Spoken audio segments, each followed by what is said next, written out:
The Greenworks hedge trimmer I use today impressed me a lot. It's light, it's easy, it's quick, there's no exhaust in your face. It has just as much power as the gas power hedge trimmers, if not more. If you gotta go down the side of a hedge, you just pull the button and turn the handle.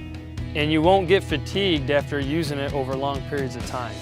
A gas chainsaw takes longer to start, longer to prime, choke. Everything needs to be right. The mix for the gas and oil needs to be right. The ratio needs to be right.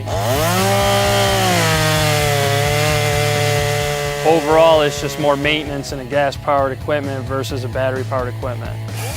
They work just as good, they cut through the wood just as fast. It's quiet, and you don't get fatigued using it.